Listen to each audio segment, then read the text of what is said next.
To say that the cows were excited would be an understatement. The cow convention had booked Oxelbert, an all-steer Vegas tribute act. Because audience members lacked underwear to throw at the performers, the stage was littered with cowbells and ear tags, hastily and crudely scrawled with hotel room numbers. The headliner, crooner Bo Vine, had been limited to 2 songs by the management after he had set off that stampede in Amsterdam last month with his signature number, "I've got some red roses for a moo lady." But that had only raised anticipation in the room, and the odds on the whiteboard in the security break room were 5-9 that this whole thing would spin out of control anyway. On the main convention floor, Donna was a little less worked up than her best friend. This was her 3rd convention, and while not jaded exactly, she had a better grip on her emotions than Brenda, who looked like she would freak out with excitement at any moment. "Look at these sessions!" she practically bellowed to Donna and shoved a program at her. "There's a yoga expert leading a workshop on cud optimization." Yogurt expert, actually, Donna corrected her with a little smile. She loved Brenda dearly, and it was good to see her so excited.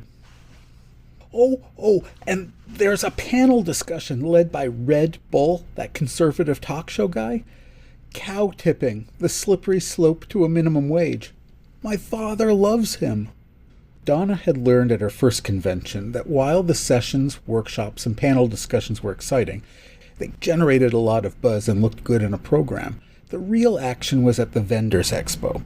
She loved nerding out with corporate reps who were passionate about their products.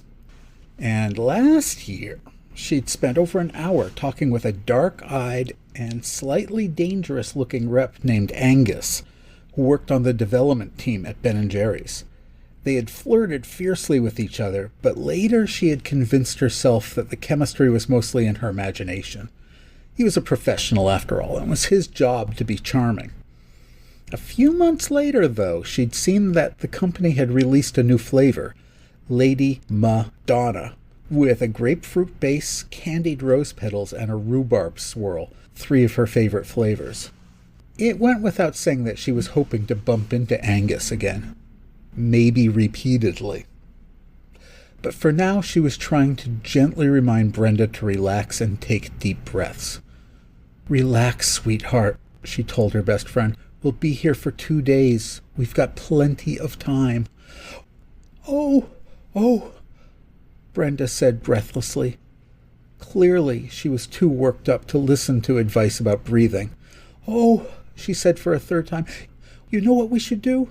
We should get matching brands. I heard there's a guy here who will do that." "Shh," Donna said to her. "I know. It's all very exciting. Let's go grab a couple of margaritas, and then we can split a basket of alfalfa and figure out a plan." "Okay," Brenda said, finally calming down a little. "I just want to make sure that we get everything we can out of this." A twinkle came into her eye, and she smiled mischievously. "Years from now, I'd hate to look back on any of this with regrets for our cowardice." God, Donna loved her.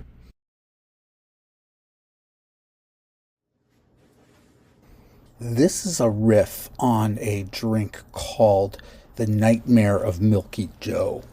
We're calling it Holstein Fever Dream. One of the ingredients is a flavorful chili pepper. In an ideal world, this would be a jalapeno.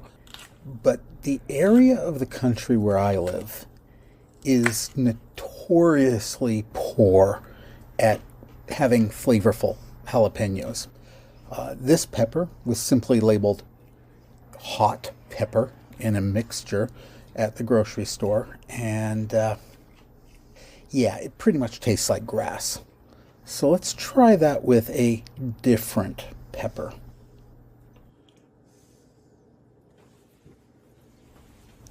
That one. Now you can see this one has been in my kitchen for a little while. It's a Serrano, and it has started to change color, which is good. It means it's developing a more mature flavor.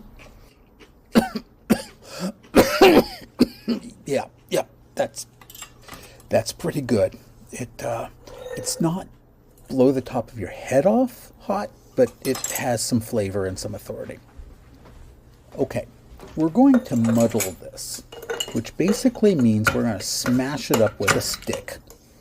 You can buy a formal muddler. I use the pestle from a mortar and pestle.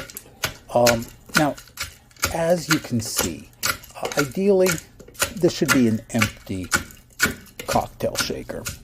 But there's still some ice left in there from when I was running another experiment.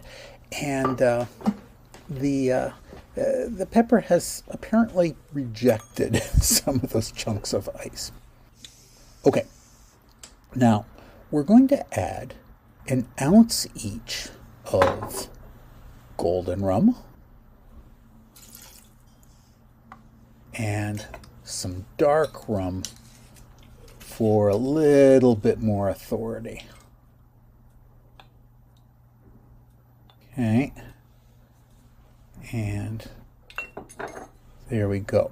Now what we're going to do now is dry shake the rum and the pepper. Capsaicin and some of the other flavor compounds in the pepper are alcohol soluble but not water soluble. So by shaking it now before we add the ice, it means that we'll be able to extract a little bit more of the flavor. Okay, so now we've added the ice, and we're going to go with, did you see it appear? Like magic. We're going to go with an ounce, very gloppy ounce, of sweetened cream of coconut. In this case, Coco Lopez. I like the little parrot guy. And we're going to go with half an ounce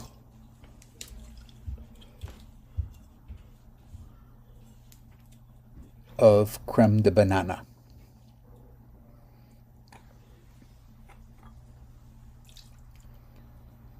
And as almost always, we're going to add a little bit of fresh lime juice because limes are everybody's best friend in the kitchen.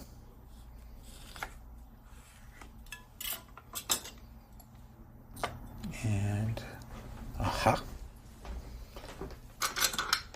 We're going to go with a half an ounce of the lime. So if you're keeping track, that is half an ounce each of the lime juice, the cream of coconut, and the creme de banana. All right, there we go. And half an ounce, and boom. Okay. Now, at this point, theoretically, we've got all our flavor compounds ready to go. So let's shake that. We're shaking up the pepper juice that we got earlier, that we extracted with the dry shaking of the alcohol. And so let's take a very fancy glass and fill it with crushed ice. I crush mine by wrapping ice cubes in a tea towel and then beating it with that same stick that I use as a muddler. Okay, so let's strain this. And I'll strain it actually through a mesh strainer because I don't really want any seeds or pulp from that serrano pepper. And, you know,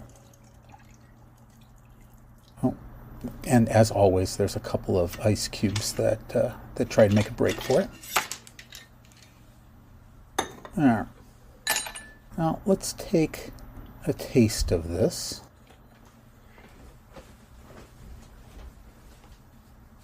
And see how this riff has worked. Okay, it's good. It's fine. But you know what?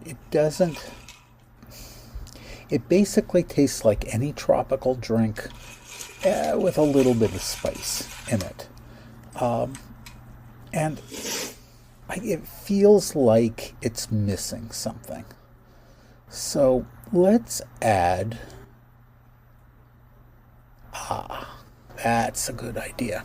Let's add some Ting, which is a pink grapefruit soda from the Caribbean. And let's add 3 or 4 ounces of that. There. That looks like a more generous drink anyway. And let's stir it gently. Don't want to get rid of all the carbonation. And let's see what that is like. Oh yeah. Oh, that's a winner. That is here. Yeah, let's double check. Don't want to speak too soon. But yeah, that's a winner. So, the Holstein Fever Dream.